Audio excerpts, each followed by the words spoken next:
Hello. Good morning.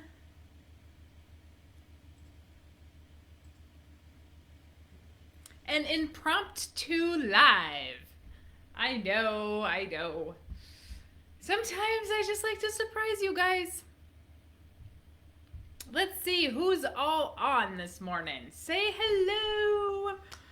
Who's here? It's probably not a good time because everybody's running kids to school, but it's when I had some time.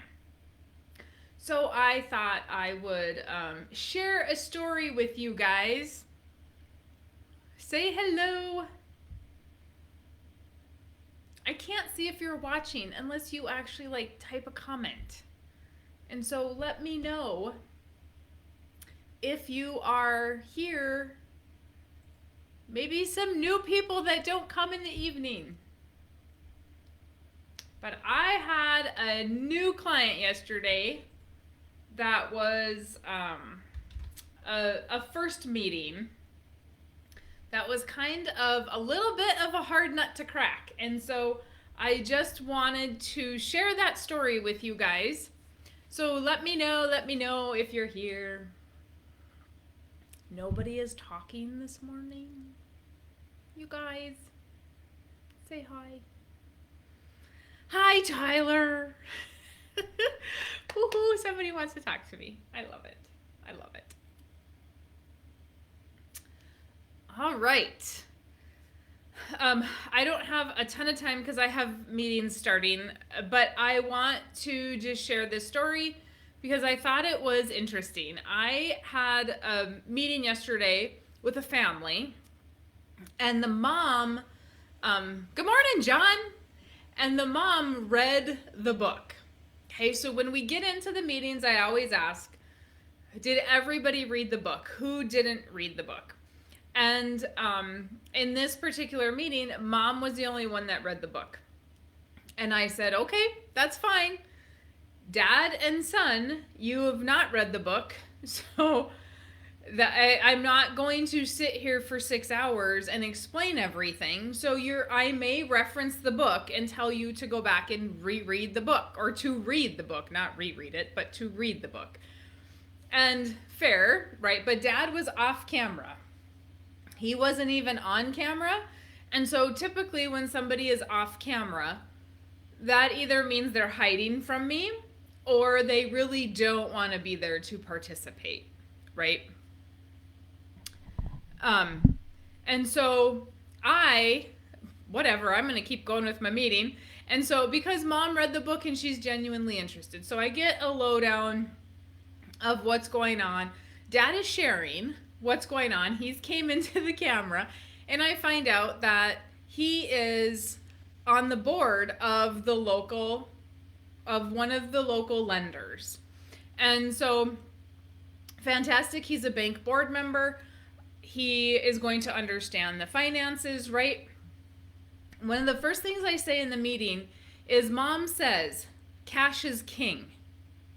And I said, whoa, cash isn't king. I said, did you read the book, Mom? And she's like, yep. I said, I have a whole chapter. Cash is not king. Cash flow is king. And Dad goes, I like you already. Because that's a whole different understanding, right? Who cares if we have a little bit of debt if we've got cash flow coming in? We don't need to be debt-free because you've got the bum on the street that's debt-free but begging for cash flow. And I hope you guys can hear me okay. And so I said, absolutely, cash flow is king. No question about that.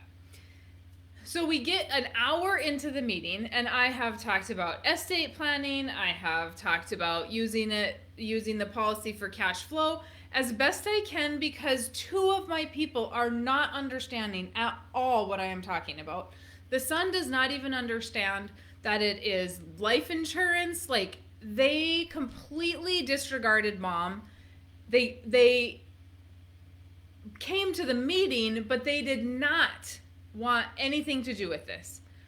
And so an hour into the meeting, Dad says to me, and his exact words, I don't know how you do what you're doing. You just discovered our operation and you're able to give us really, really good information.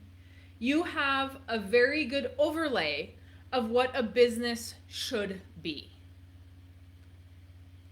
And then he went on to say that he wants to meet me in person and whatever. Happy to do that. You want to fly to North Dakota because you are 4 or 5 states away. You want to fly to North Dakota. I am absolutely happy to meet with you and meet you in person. And I said, you may want to read the book and get a better idea of absolutely what is going on and how we can use it for day-to-day operations, but also how we can use it for estate planning. Because they just went through a 40-year, they had farmed with a partner for 40 years and it went south very quickly, like overnight, and really bad taste in their mouth, and they're sort of having to start over. And I said, you may want to read the book to get a better idea of what we're talking about, right? So next time we meet, you understand that. And he said, oh, I will read the book. I really thought when my wife was talking about this that it was just another crazy idea. After what I have seen this morning, I will read the book.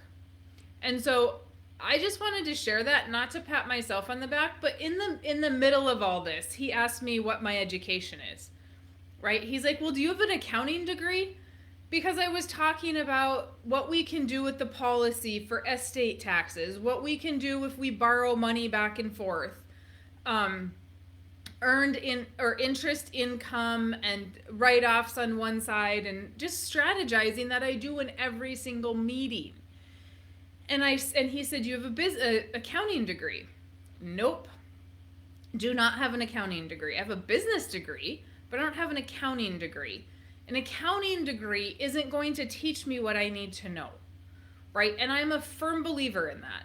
I met with 431 farmers last year. That was just 2020. 431.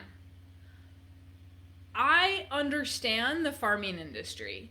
I might not understand their commodity because they had some commodities that were new to me. I did not know about them, which the downside is that they didn't know what I was talking about, so I couldn't learn about their commodity. And I really like to learn about new things. And so I'm glad that we get to talk again so I can learn more about what they're doing on the commodity side of things and what they're planting and how their crops work and all that good stuff. And so I might not know everything about that commodity, but at the end of the day, it's a business, and we have to run it like a business, and we have to treat it like a business, and we have to hand it off like a business should be handed off. And so I might not understand that commodity, but I understand farmers and ranchers. And I understand the ups and the downs. And he was quite surprised as well when he made a comment about the last 3 years have been bad. And the wife has just, since the partnership went away, the wife has just kind of come into this and really paid attention to the books and the numbers because a partner used to do all that stuff. And so she didn't really have to pay attention.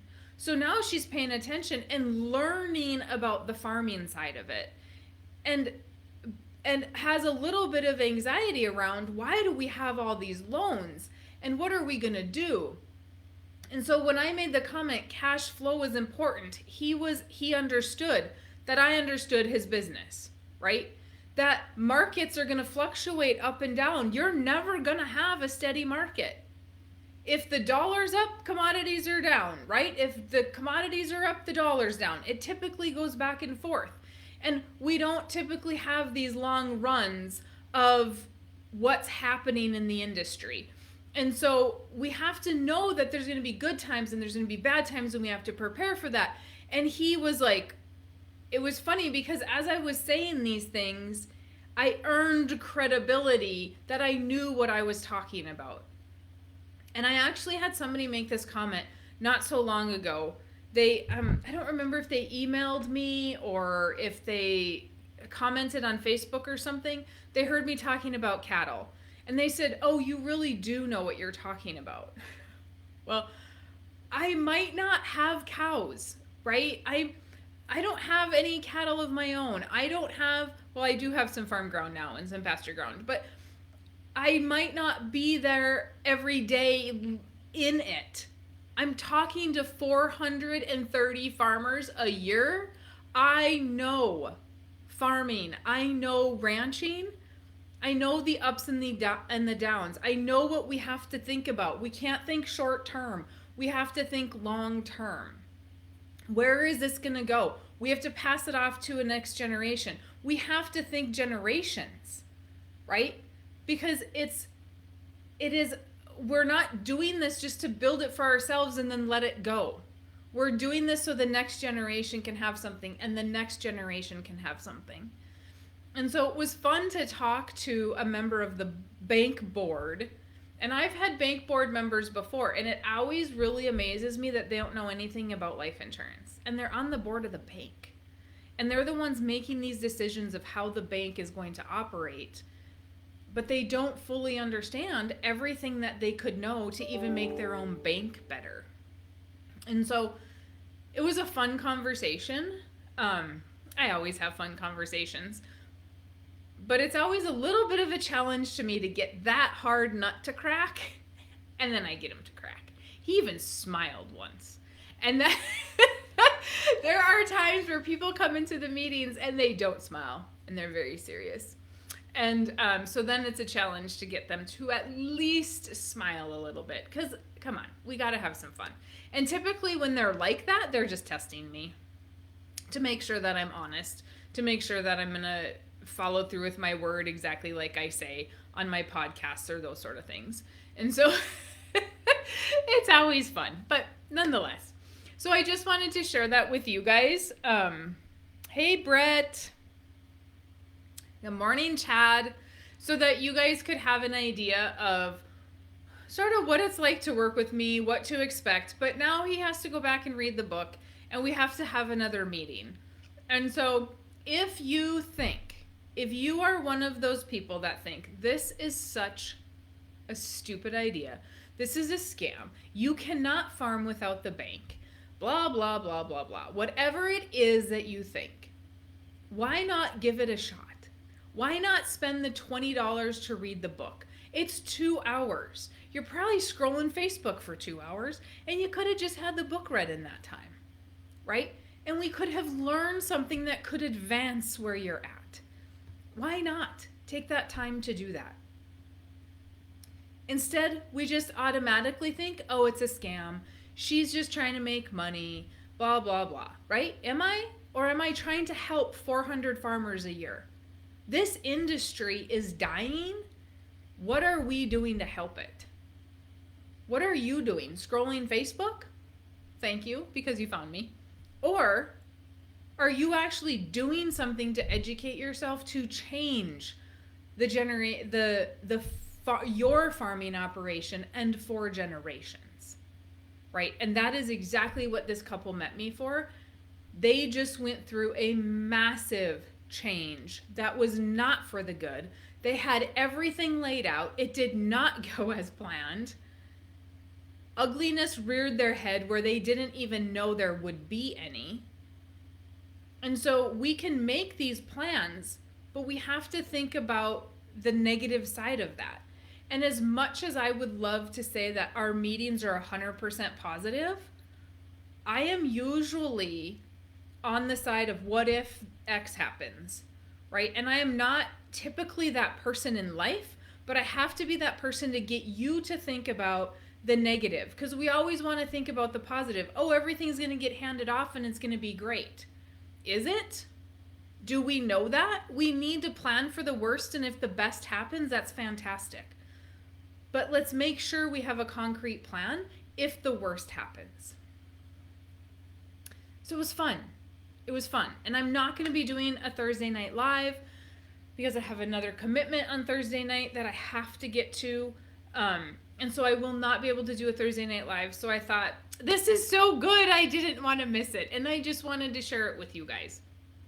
If you have questions, comments, concerns, just email me, maryjo@withoutthebank.com. Otherwise, it's just a little book, 99 pages. Grab the book. If you've read it once, read it again. If you've not got Nelson's book, Becoming Your Own Banker, why? Make sure that you read that one more than once, and at least read it once. And make sure you're tuning into the podcast, because I'm doing chapter reviews on Nelson's book, which all of this stuff is coming up. And it is super awesome to really understand the concept. But if you guys are podcast listeners and you want to hear if there's something I've not answered on the podcast, let me know so I can address that. This week I've learned there's a couple of subjects I've not addressed that are pretty basic subjects, and I thought that I talked about them. So I do not remember every single thing that I talk about. So please, I beg of you, if you want to hear me talk about something specific, and if I can, I would be more than happy to do that. Just email, you can message me here on Facebook, or you can email me, maryjo@withoutthebank. Good morning, Alan. Hi, Brandy. I get to see you, and no matter when I'm on. That's awesome. Okay, you guys, that is all that I have at the moment. You have a very awesome day, and let me know if there's ever anything that I can do to help. Talk to you later.